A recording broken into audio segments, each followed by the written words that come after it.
on the P&W line.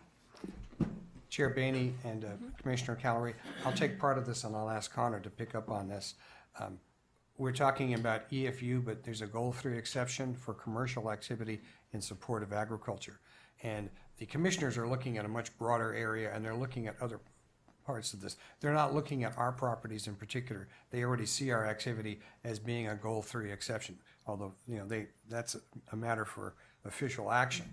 And so far that has gone along smoothly.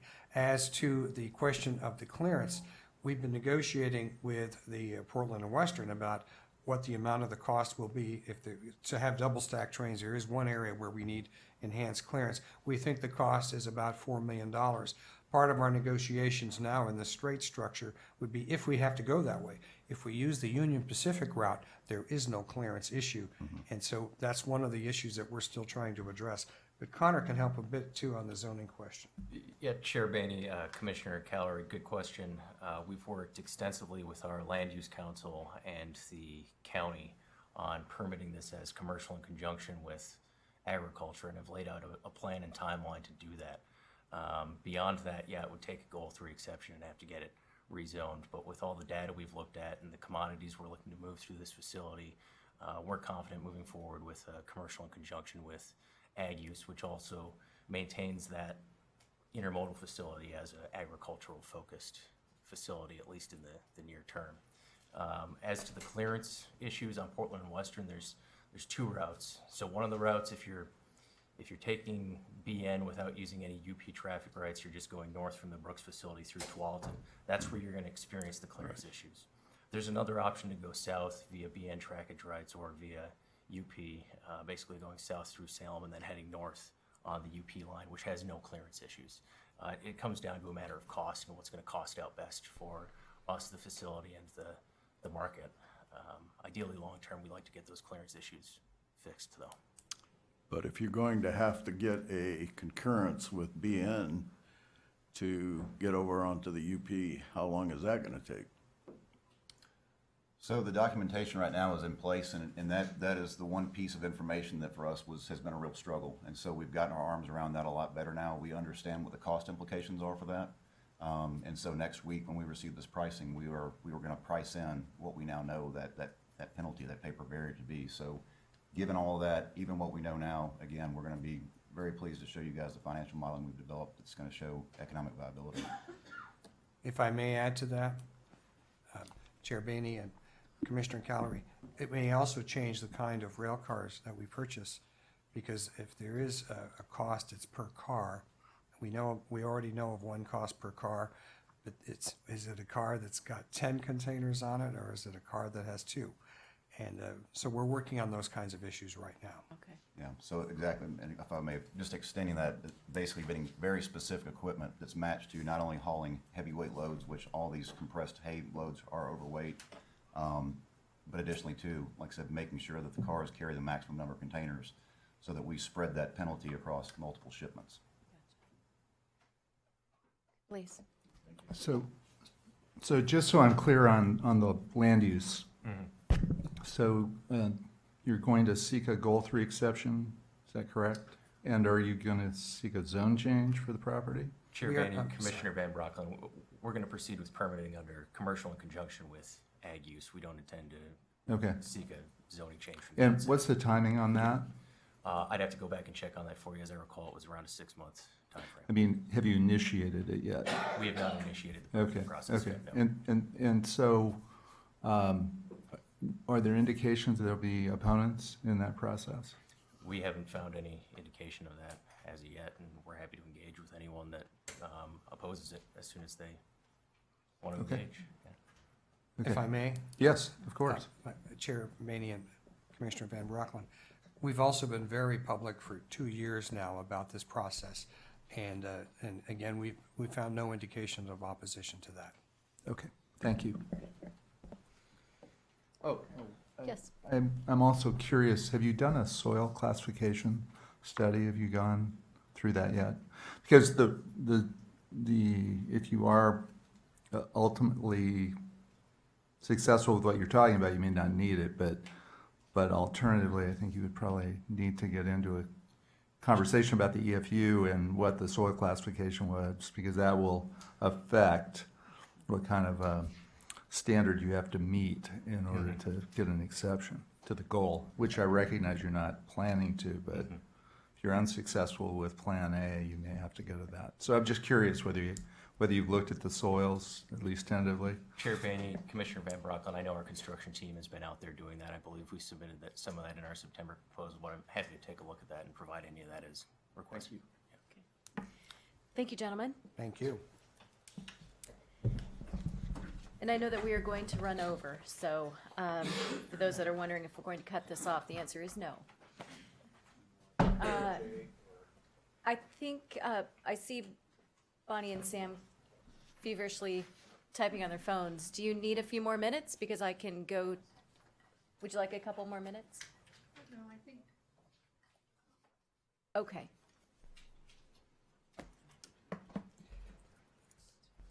Bonnie Heitch from the Department of Justice. You asked whether or not there were any public records exemptions for the types of materials that have been requested to be submitted. There are two possible exemptions. There's one, a conditional exemption for trade secrets. It's been determined that the type of information that is being requested could likely fall under that conditional exemption. It's balanced against the public interest.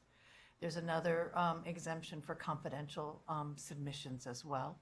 That is not a conditional exemption. It requires stepping through a few steps, but the information submitted in confidence and that the agency would receive that information in confidence and take all measures to protect it from disclosure.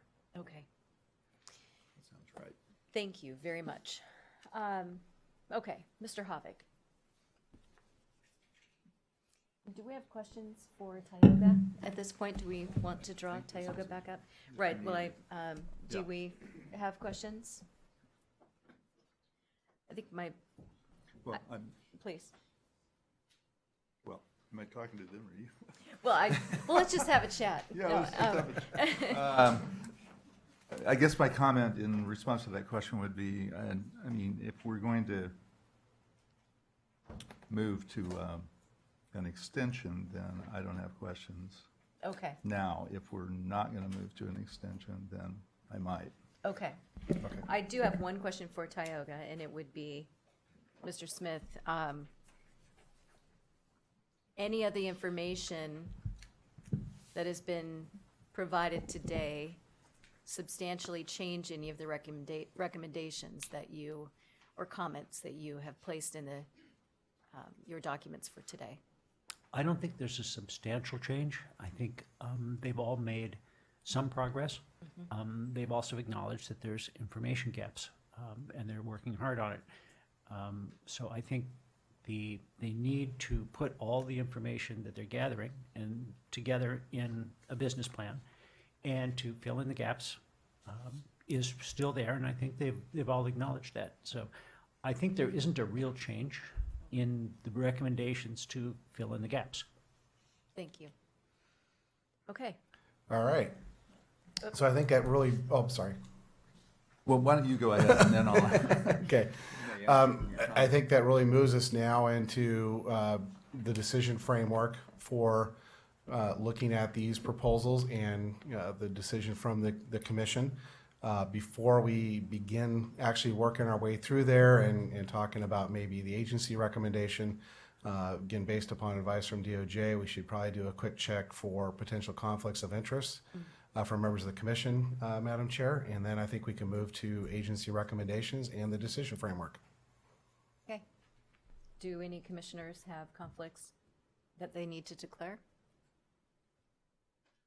And typically, we would also ask if anyone wanted to challenge whether or not we had conflicts, and I suspect that someone could do that, but I don't see anyone jumping out of their seat. Okay, thank you. Okay, Madam Chair, in accordance with the overall decision framework that we laid out back in April, there's kind of a three-step process for us to consider. But I think, we've heard a lot of information from the project sponsors, Tioga, all the way through from February till today. It's a lot of information. Back in February, Director Garrett kind of laid out in a letter to the commission where the agency recommendation is. We have not actually put together that letter for this, but I think taking in all the information, the agency is prepared with a draft recommendation, at least from our perspective, that we'd share. And I would turn this back to Director Garrett if you're okay. Please. Madam Chair. I appreciate the conversation from all. I truly do. The honesty, the passion, and certainly the gravity of what we're talking about is not lost on anybody here, the complexities, the nuances. And most importantly, we have potentially $51 million of public funds that we're adjudicating here. And it demands intense scrutiny. And that's what has taken place, and that will, as we play this out. As we've walked through the process, as we move to today, I reviewed the information that has been provided. I certainly paid close attention to the Tioga summaries, their insights, their counsel.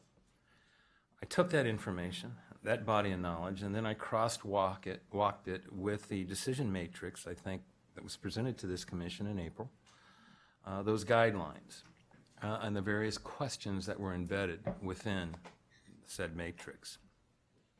And in doing so, Madam Chair, it became apparent to me that there does indeed remain deficiencies, areas where information is just lacking, or information where the information is just not specific enough, or it may be dated.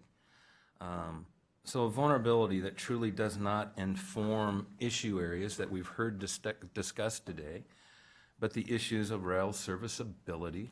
Again, one I didn't hear, but unit trains, express trains, manifest trains.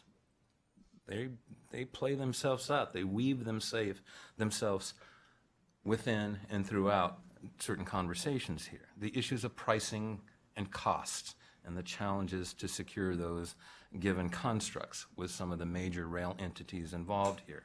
Service schedules. Issues surrounding the economic and the commercial viability and feasibility for these projects. The need for refinements or updatings of business plans, value propositions.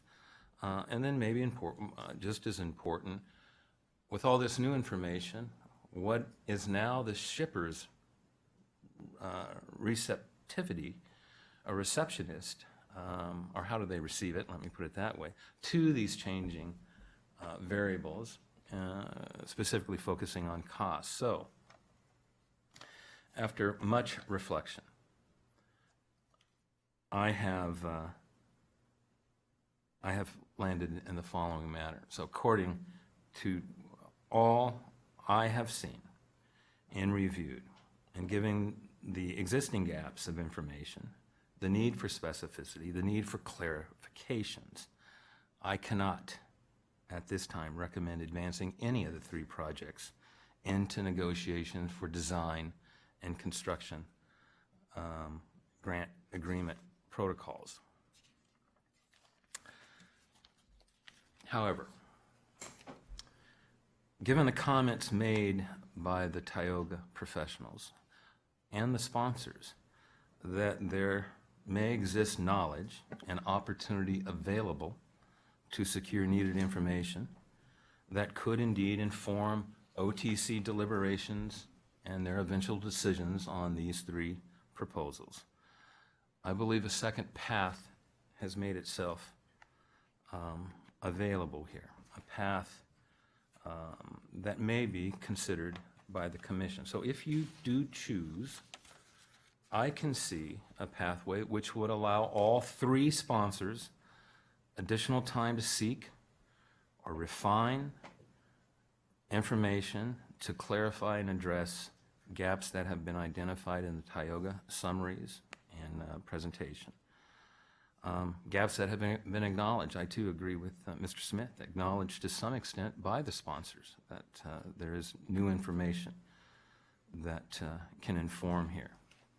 Therefore, one can legitimately argue that with an obligation and responsibility of due diligence, it would require us to ensure that we are exhausting all the avenues to secure the information needed by the OTC as they move forward toward final adjudication. I believe this option would allow the Oregon Department of Transportation to state that we have, with great confidence, done all we can to exhaust all avenues to fully inform the Commission's decision on this issue. I would also recommend that this pathway, if so chosen, would extend out only to the July 18th timeframe, which corresponds with the next commission meeting. I am of the belief a decision needs to be made, and the decision should be made July 18th in total by the commission on these 3 proposals. Madam Chair, that concludes my recommendation. Thank you. Mr. Havik. So at this point in time, Madam Chair, I think you have a couple of options available to you. Director Garrett has laid out the agency recommendation, really recommending at this point an opportunity to allow the project sponsors to come back to address the key questions that our Tioga consultants have identified around updated cost information, those robust conversations around those costs and service plans and schedules with the potential shipper, so we really understand, is this going to be a service that is going to add value? Is it a value proposition for the shippers moving forward? That's one option for us to take. Another option to take is Director Garrett has moved forward, we can go through the decision framework right now and actually get to a yes/no decision on each project plan. So it's really going to be up to the commission. If you think there's merit in taking that additional time, as Director Garrett has suggested, of 30 days or close to 30 days to come back in July, giving very specific instructions to the project sponsors of what we're looking for, and that's the information we're needing to add to what they've already prepared, or do we go forward with walking through the decision framework today? And I think that's really the choice of the commission at this point. Commissioners? Please. So my preference would be to take advantage of the exemptions to the public records law that have, the Oregon Public Records Law, that have been reviewed by council, those being the trade secrets exemption and the submission exemption, along with whatever additional information on specific topics that we identify, and extend the consideration to the July 18th meeting.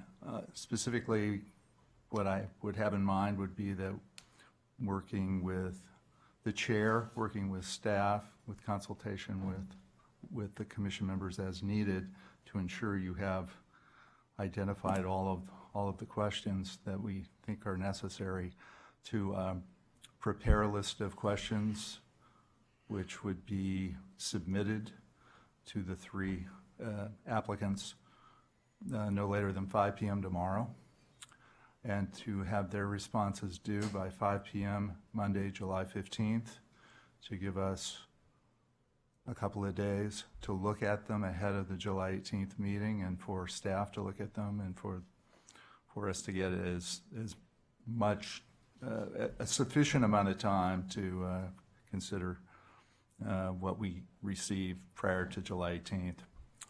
And that we then convene, consider the information, ask whatever questions follow-up questions we want to ask, but with a focus on the specific questions we're asking, so that it is a relatively short Q&A period, if any, followed by deliberation and action. So that would be my preference, and I'm willing to put that in the form of a motion if my fellow commissioners are in support of that approach. Before we take a formal motion, I think if there are comments that you want to get on the record, feel free to do that now, and if not, then I would go ahead with a formal motion if that's the direction of the commission. I just want to be clear about the specific requests that we're going to be asking for that will be subject to confidentiality. So Yes, I think those would be around the questions of rail service, the questions of shippers, and the question of rates. And if I'm forgetting anything else, that I be reminded by members of the commission or the two of you. So I think it would be a short list. It may be 4 or 5 items. Commissioner Van Brocklen, in my opinion, I think it's actually really about 2 items as we really think about this. I'll turn to Dan and he can correct me if I'm misstating, but I'm really interpreting the questions from Tioga Group to be that getting that more detailed cost estimate, again, understanding the protecting confidential information. I think that's very clear, and we'll work with DOJ how we can do that. But to work with the existing shippers around their existing costs and existing cost plans, but also start to project what those costs will be under the new service plan. So we can actually get that apples to apples comparison. That's what I think I'm really hearing from our Tioga Group. Then once we have those cost information, now take that along with the service plans being proposed by the affected rail entities out of each project proposer, and engage that with that discussion with those shippers to say, if this is what it's going to cost, and this is what it's costing you today, and this is the service that you're going to get, which days of the week, how long is it going to take there? Because it is a change from where we were at back in February, where we were thinking this is express service to manifest service. So that's a little different setup on timing and sequencing and staging. Does that affect your decision or not? And try to get that kind of a robust conversation and endorsement from the shippers to move forward. But that's really how I take the direction from Dan. But Dan, did I capture that correctly? Yeah, I think that's it. It comes down to the cost and how that cost is derived. What are all the line items that go into the cost? What the service offering is going to be in terms of days, frequency, all those good things. And then what's the customer response? And with that, I believe we can put together, Madam Chair, a letter under your letterhead that outlines those expectations fairly quickly. Okay. And we'll do our best to do it by 5 p.m. tomorrow. Staff, I think, can turn that around, and we'll do our best there. The July 15th due date, the only concern I mentioned on that is it's not a lot of time for the commission to digest that information. That's okay. But I think that's okay because it gives the project sponsors a reasonable amount of time to go engage these discussions, which will take some effort. Yeah, I think that's fine. It is balancing on the July 15th. I recognize the date tomorrow is a rush project. Yes. The July 15th date is trying to balance their need for time with our need for time. And it's either the Absolutely. 12th or the 15th. I was in the exact same place. It was either that one. And I suspect that the project sponsors are taking copious notes about what it is that we've been talking about, so it shouldn't be a surprise. I would also cite the statute that actually protects that information, because if I am going to give the information, I want to have some sort of certainty that there's going to be, so I'm looking at our friends at DOJ.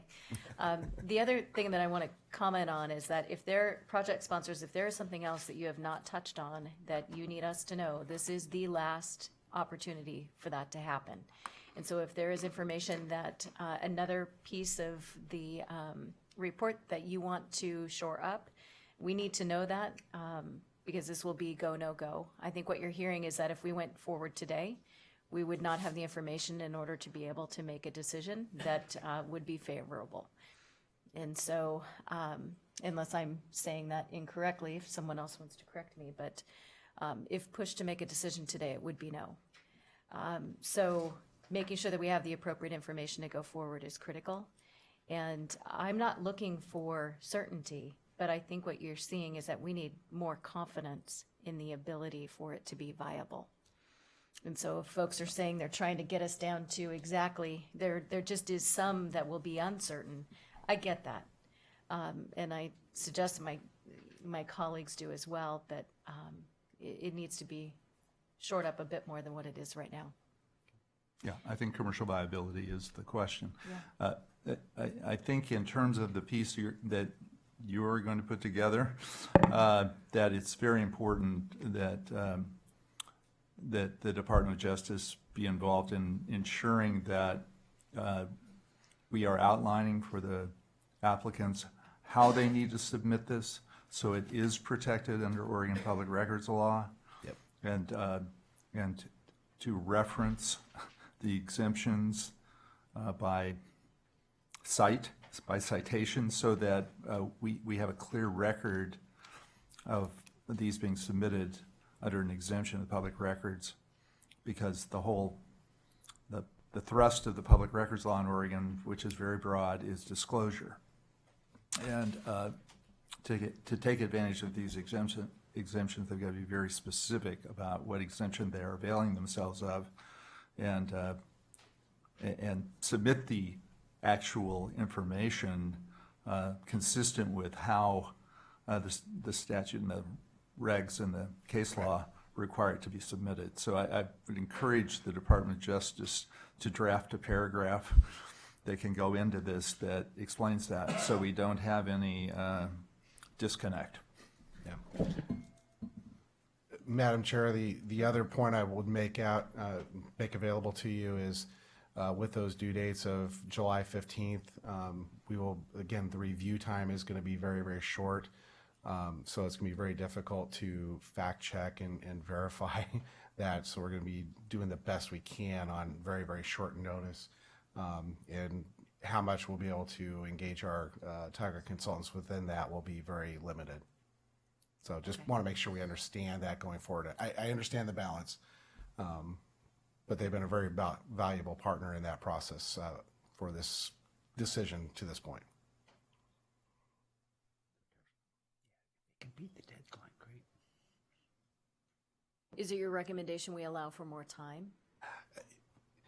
If there is a way for them to beat the July 15th date and in July 12th, I think there might be a little bit more of an opportunity for us to at least engage over a weekend with our Tioga consultants and just have some more opportunity to really feel that information out.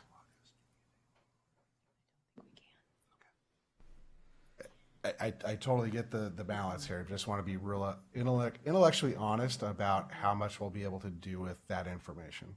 Well, given the magnitude of the projects themselves, I suspect that a lot of this has already been put together. It's just that it's the not wanting or needing or being able to share. Right. And so I suspect if individuals are going back and getting out a napkin and trying to write out I mean, I don't think that anyone is in that place. So I suspect most of that work's already been done, and I'm going to hopefully have confidence that we're going to be able to get that information. So, August 12th. Go with the 12th? oh, no, I'm sorry, July. July Did 12th. Did I just skip a month? The July 12th versus July 15th, are you now saying? Oh, the 12th, I'm sorry. Well, we could go with the 12th. That's a Friday. Okay. It would be a Friday, 5 o'clock. Okay, that works just Okay. fine. Trying to give them the weekend. Okay. But I also want to give us the time we need. Sorry, I thought you said August. No. I was like, wait. No, It's all July. I heard very clearly, decision still July.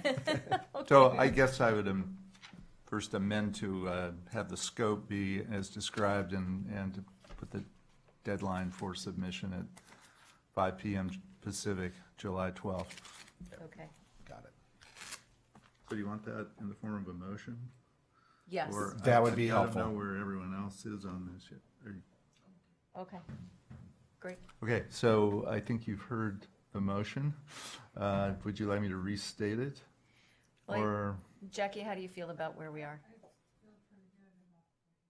Okay, okay.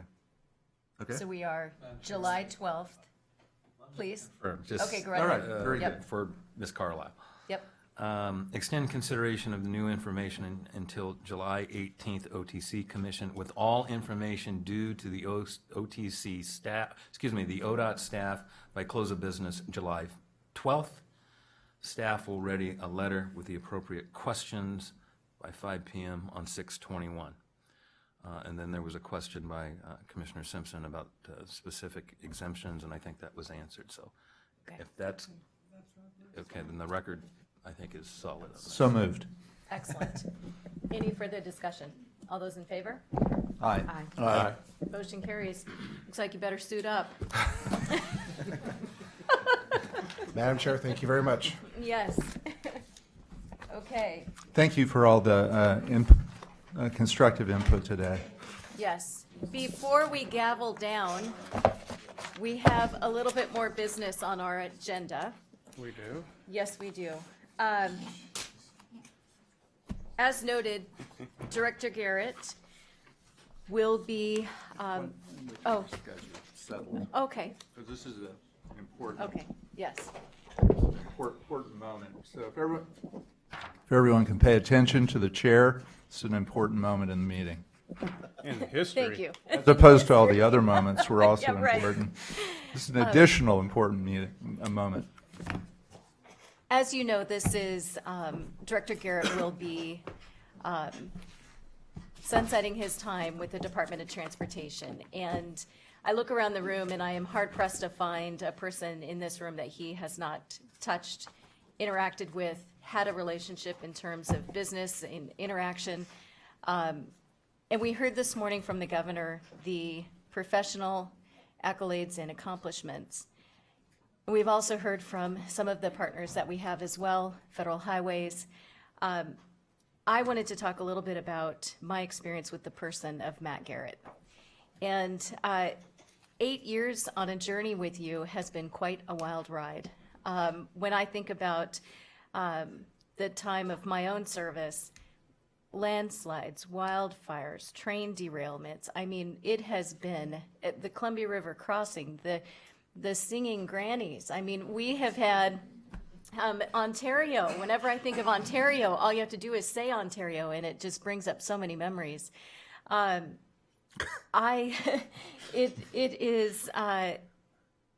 yet to meet a person who has your integrity and who truly takes public service to heart as you do. And you are, as chair the last 4 years, being able to be in conversations with you behind the scenes, there are times where we are right, but we are wrong. And you are not afraid to say that. You are not afraid to say, it may be right, but it's not the right thing, not for right now. And that takes courage and that takes leadership. And I have been just pleased by your wisdom when you come to an issue. It is well thought out, your judgment in being able to make sound decisions. You put yourself on a daily basis in front of the team to make sure that they are protected. And you are beloved both inside and outside of this agency.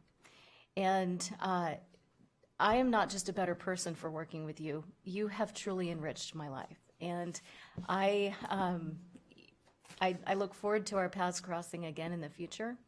And I just wanted to say how much I appreciate you as a person. And we can talk about all of the wonderful accolades and all of the wonderful accomplishments that you have put forward. You've put this agency on a pathway with the strategic business plan, which we've never had one. I mean, you've broken down barriers, you've built people up, you've created a true system to meet the needs for Oregonians, not just about transportation. And so I just wanted to say thank you. And we have a little ceremonial something that we need to give you, but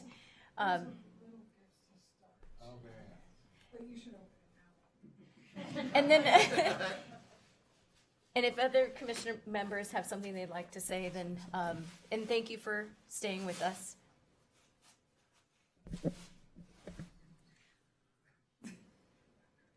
Just getting you prepared. So, Oh, not yet, Mr. Oh, yeah, not yet, Director, No, not no, yet, no. not yet, not yet. No, hold that thought. So I have something to say, but I think I'll reserve my comments until later in the day. Okay. Yeah. I think I'll say something right now just because I got a little treat from Matt earlier, and so I think it's only right to kind of to bring it back around full circle. For those that may not know, prior to getting involved with transportation, which is kind of an interesting day-to-day because when I got called for this role, one of the individuals that I called actually, in fact, was Governor Brown prior to her being governor, because I was serving on the state sustainability board, and she was the chair at the time. And I was having a little anxiety in the process because I didn't really understand the depths of what I was really being asked to do. And she said, "Oh, you'll be fine. Go do that. You don't want to waste your time doing this anymore." And I said, "Okay." But the first two people I encountered was Matt and Carmen. And I've known Matt in passing just through a variety of other facets, but I've never actually had a chance to actually get to know him. And it's just been transformational in my life. I mean, I came aboard this organization at the age of 31, and as I'm in my second term, I will essentially have fulfilled my whole 30s with the Department of Transportation if I, make it through the rest of my term. But I always kind of go back in my mind to the trip Matt and I took together to La Grande in a 4-hour ride while Matt's just singing out loud in his car. Just a joke. But Matt picking me up, and I just kept poking at him like, I got to talk to this guy. I talk to people, so I got to get this guy to start talking. And one of the things I happened to ask him was, what do you think I should be focused on, or what do you think I should do? And just immediately, Matt was just direct and said, hey, focus on the things you care about and you value, and figure out how to, create change and make things better. And from that moment, it's just been like a light bulb for me that's went off, knowing that really the first person that's really kind of guided me into this realm of transportation is saying, be free, utilize this as a platform to try to make it better. And you can actually see that play itself out with him in itself. And it's very clear that this agency has slowly, little by little, gotten better and gotten better and gotten better with his leadership. And I'm actually very happy and pleased that I have met him and developed this relationship and developed a relationship with everybody else in this agency, because I can see that he's leaving it in very good hands. And it is only going to go up. And it would not be on that trajectory or that path without his leadership. And I just want to thank you for that, Matt. But yeah, I've grown up with him. And in all honesty, at that particular time when I came on, my company had 20 employees, and now we're at 70. And to be honest, leadership is not easy. And one person who I know that I've had to watch and see just take a beating over and over and over, and everybody here knows this, and just get back up and brush it off. I mean, that right there is a testament to just his character and who he is as a man and as a person. And I've learned so much in terms of leadership just by watching him and listening and learning. And so it's been it's been very inspiring and inspirational and motivating to know that the person who I refer to as Coach has definitely had an important mark on my life, and has definitely made me a better leader, not only just within my own company, but within the community. So I appreciate it. Please. Well, of all the commissioners, I may have known Matt the longest, because when we first got the area commissions on transportation up and running, I just kind of said, hey, Matt, why don't you come down and talk to the Southwest Area Commission on Transportation? Because we didn't know really what we were doing. And Matt was great. He laid it all out, and he said, this is the kind of input that we're looking for. The OTC values this level of input. And from that point on, Matt was engaged in a lot of other things, and then I would be encouraged to be engaged, freight advisory and a bunch of other things. And I've always looked at Matt as really my mentor when it comes to transportation. He would very cautiously point me in the right direction or point me in the different direction than I was headed. And I've always appreciated, and as you said, he's got a tremendous amount of integrity. You can believe what he tells you, and, you know, he's done an outstanding job. He's been a leader. I know he'll go on to be a leader elsewhere.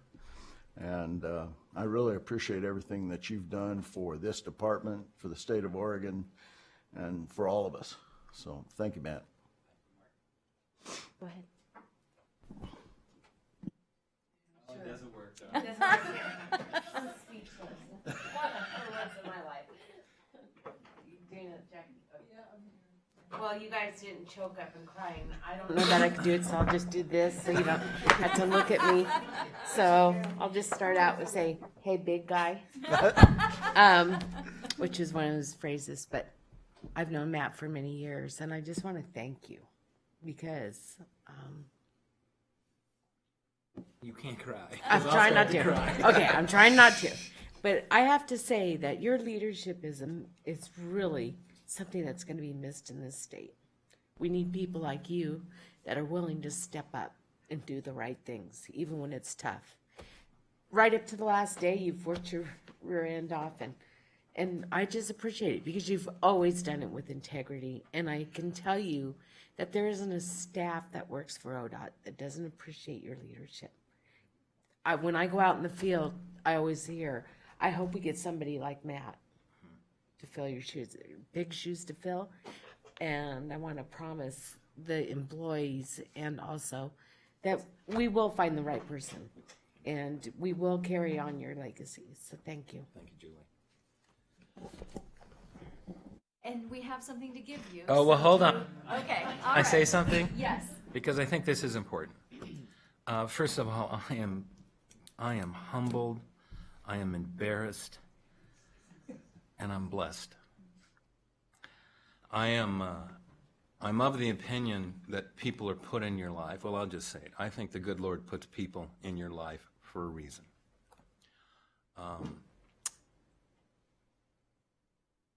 And she has indeed placed you in my life. And I am blessed to have known you. One person is not responsible for anything. We have leveraged the collective wisdom, the intelligence, the integrity of everybody in this room. And it's been my privilege to be part of that. But I walk away knowing that this agency is in very good hands. You are people of the highest caliber. That approach will inform the decisions, much like the significant decision we just spoke to that'll play itself out on July 18th. But as we move forward, and as you move forward with the selection of the next director of the Oregon Department of Transportation, if I have one ask, and one attribute that I ask that you embed in that person and you ensure that person brings to the seat, is that they have a clear understanding that they serve something greater than themselves, greater than their own ambition. There's nothing wrong with ambition, but they serve for the betterment of other people's lives, our fellow Oregonians. You represent that. I am blessed with great staff that I live and breathe that each and every day. And if there is one attribute or characteristic, make sure that that is ingrained in the next individual who sits in the seat. You're very special to me, and I will take each and every one of you with me when I leave. And I'll remember the little shots I took with the names. Now, thank you. You want to add to Thank that you. list of, Yeah, did you want to see our list? I He's see just it. looking over I my see it. shoulder. So we are going to have a quick photo op. I do ask that you stay with us just for one moment, but as it is tradition, I'd like to present you Oh, very nice. with your nameplate. behalf of the Oregon Transportation Commission. Oh, very and nice. Thank you very much This is for very your special. service. Shall we have Thank a you. quick photo Yeah. op if you don't mind? Let's do that. Okay, and it should be maybe with a whole, could you, what if we did right here? Okay, we'll be quick about it. Would you stand behind me? I'm moving So, your chair. Tammy, could you give me Yeah, I'm okay. Can you see me? We could take more of a group than a line. Okay, group is great. Okay. Can you Yeah. can you see Bob? I'm in the back. Okay. Yeah, there's a lot of room up here. Okay. I'm gonna, Okay. I'm testing for light Okay. now real quick. Okay. And, down just a little. How do you time that like that? I just gotta look and see how it plays out. You have my insurance, and you all have credit. Oh, good. Outstanding. Thank you. Okay. Thank you. Okay. Thank you, Madam I Chair. We're guess not done, we're not done. Okay. Sorry. Put that one down. We've got another one coming. Okay. So, go ahead and have a seat. Okay. It's the roast now. Are we ready? You don't have anywhere to be, do you? Nope. Okay, good. And I think it's important to note that we will not be filling shoes because those shoes cannot be filled. And I would like to read a resolution that the agency and this commission would like to bestow on you. Whereas Matt Garrett has worked at ODOT for more than 22 years, including serving as local government liaison, chief of staff, Region 1 manager, and director. And whereas Matt Garrett has served as director of ODOT for more than 13 years, a period spanning more than a quarter of ODOT's existence and longer than any other currently serving State Department of Transportation director in the nation. Whereas Director Garrett's leadership was critical in the development, passage, and successful implementation of House Bill 2017, the most significant investment in Oregon's transportation system in history. Whereas Director Garrett's leadership has helped ODOT evolve from a highway focus to a multimodal Department of Transportation.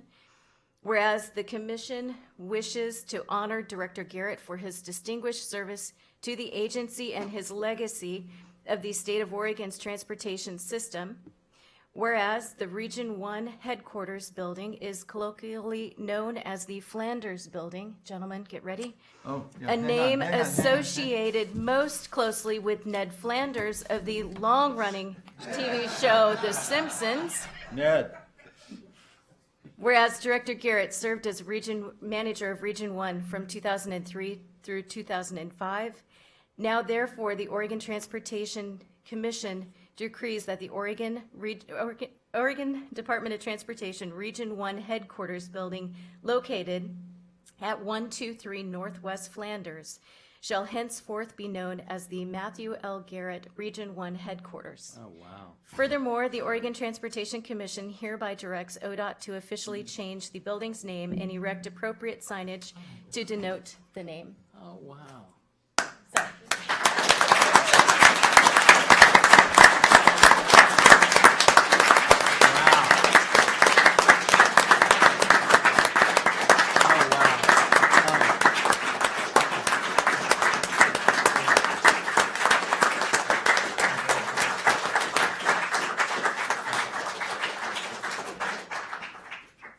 Thank you, Matt. Thank you, Mark. Doing a great job. Is my friend Bob Gephardt around? Robert, our facilities folks, make sure they have a lot of cleaning material, because that may be a target for some. That is, I am speechless. okay. I am, oh my God, you don't know. There's a story, well, no, I'm not gonna go there. I am blown away. Okay. I am blown away. Thank you so much. Well, Thank you so much. thank you. And we look forward to our paths crossing again. Thank you. Yes. Good. So with that, we are going to break bread a little later. Yes. As a commission, and thank all of you for staying this evening and being here with us for this moment. And thank you, Director Garrett. Thank you, Madam Chair. We are adjourned. Thank you, Commissioner.